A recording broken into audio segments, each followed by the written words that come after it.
Hey y'all, little different video for you guys today. I am in the kitchen. Scary, I know. But tonight we are making a Basque cheesecake. If you just rolled your eyes, I can't say that I blame you. What I will say is that there is a reason that everybody and their monkey's uncle is making this cheesecake right now, and that's because, well, it's super delicious. And it's also not that hard to make. And if you're wondering what in the heck a Basque cheesecake is, I'm not an expert, but I'll do my best. So a Basque cheesecake is a lot like any other cheesecake. It's cheesy. Main ingredient is cream cheese, which we'll talk about later. One big difference with this is that it is crustless, which I don't know about you, but I stink at making crusts. So the fact that I don't have to make one for this, huge plus. Something else you might have noticed about this one is the color. Yes, it is supposed to be that color. If anything, this one is a little bit pale. Another name for the Basque cheesecake is a burnt cheesecake, and as it bakes, it gets this beautiful caramelized color and imparts a really nice flavor to the outside of the cake. While the inside, another hallmark of the Basque cheesecake, is the creamy, luxurious interior. Whew, that's the ticket. It's good. So, without further ado, let's get started. Okay, we're ready to get started. So I may have left out one small piece of information, and that is the fact that I am not making just any Basque cheesecake today. No, I am making a chevre Basque cheesecake. That's right. If you don't happen to have pounds of chevre hanging around your house waiting to be used, you can sub out regular boring old cream cheese and it's going to be fine. I'm kidding. It's going to be delicious.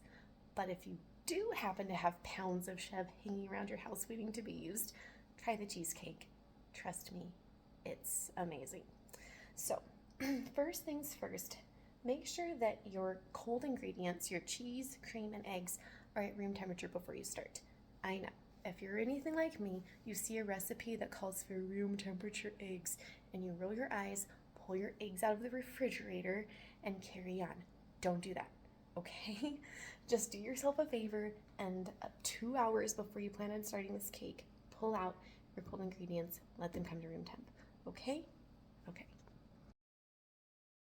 All right, so now that all of your ingredients are at room temperature, we can get started.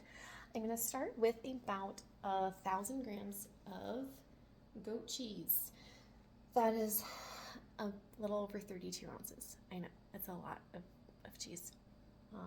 Just trust me, okay? Roll with it. I'm gonna add in my sugar. We've got 350 grams, or about 1 3/4 cup of granulated sugar. I'm gonna pour that into my stand mixer. Okay, here we go. Bear with me. I am at a cooking show hostess, clearly. I'm going to beat this on low speed for about a minute. I'm gonna scrape down the sides, and then I'm going to transfer it into my food processor. This is a step that I added kind of through trial and error. So I found that just simply switching out the chevre for the cream cheese, the consistency wasn't quite right. It was a little bit grainy, a little bit thick, and just didn't have that nice, smooth, creamy interior that I was looking for in the Basque cheesecake. And it also didn't brown correctly. So we're going to start off in the stand mixer, move to the food processor, and then we're gonna go back to the stand mixer. If you're using cream cheese, you can skip this step. Leave it in your stand mixer for 3 to 4 minutes. Scrape down the sides every minute or two until it's nice and homogeneous and well mixed, okay? Okay, so I have my chevre and my granulated sugar all blended up together in my food processor. I used the regular chopping blade. I ran it probably a minute and a half. I scraped down the sides about halfway through and just let it run until it really came together to be nice and smooth and creamy. I also wanted to add, I have my prepared pan. I have a 9-inch springform pan. I sprayed it with cooking spray. I lined it with parchment paper. You can see here I have 2 sets. I have the circle on the bottom, and then I have 2 strips up top, and I sprayed it again, cooking spray. And I also have my oven preheating to 475 degrees Fahrenheit. It's hot. So now that I have my chevre and sugar all blended up together, I'm gonna move it back into my stand mixer.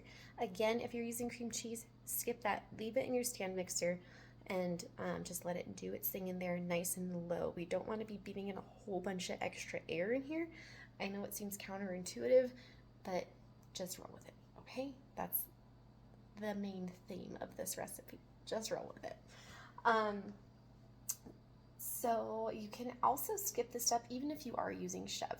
Like I said, the consistency won't be quite the same, but you will still end up with a perfectly acceptable, delicious cheesecake. It just might not necessarily be a Basque cheesecake at that point, okay? Okay, I got it back into my stand mixer. I'm gonna turn my speed on low. I'm gonna add in my 5 eggs. Just one at a time. I'm gonna get it fully incorporated between the dishes. I have made this using duck eggs too.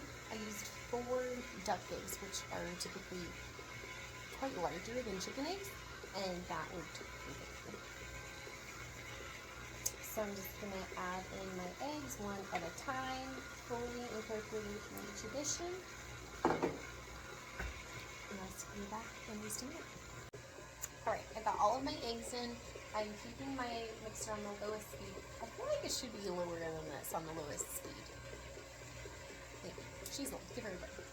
I'm gonna add in my salt. It's 1 teaspoon of kosher salt and 1 teaspoon of vanilla. Then I've got fully incorporate, and I'm gonna scrape down the sides. All right, next up I have about 500 grams or 2 cups of heavy cream. I'm just going to slowly strain that in while the mixer is running. Patience. Patience is everything. It honestly does not take that long to come together. Okay, everything's in except for the last thing, the flour. You can use all-purpose flour. I've chosen to make this recipe gluten-free, so I use a gluten-free flour. For this recipe specifically, I like a sweet rice flour. I use the Mochiko sweet rice flour. It's 60 grams. It comes out to, this is a 1/2 cup measuring cup, so about 1/3 of a cup. I chose this flour because it's really fine, and I like what it does for the texture of sauces. They don't get grainy at all, and I didn't want that for this cheesecake. So I have used a regular gluten-free flour blend, and it works. I just prefer the texture of the cake with the sweet rice flour. So I'm going to, again, turn my mixer on its slowest speed and add in my rice flour.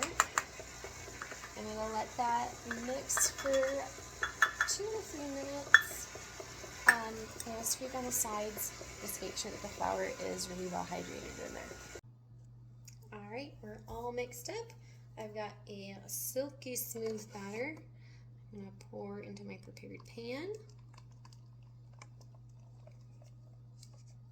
And then we're going to bake this about 40 to 45 minutes. We're looking for that deeply caramelized top, and it's going to look really jiggly when you pull it out. It will look like the middle is not done. I usually go for that color on top, and then if the sides are starting to crack on the very edges, is kind of my clue that it's done. All right, I'm going to tap out a couple of air bubbles and get this in the oven. All right, the timer went off. I pulled the cheesecake out of the oven, so let's see what this thing looks like. Here it is. You can see deep brown color, and there's definitely a jiggle to it. So I'm going to let this rest overnight, and we'll cut into it tomorrow. All right, here we are, finished product. So this has been sitting in the refrigerator, cooling, getting ready to eat. I'm a little nervous because the top is a little bit more cracked than I would like to see, but we're going to cut into it and see what the inside looks like. Here we go. It does have that beautiful dark brown color that we were looking for, so that's a really good start. A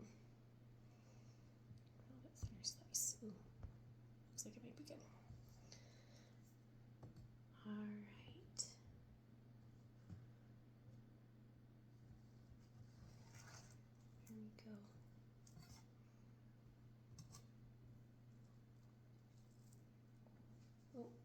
piece broke a little bit.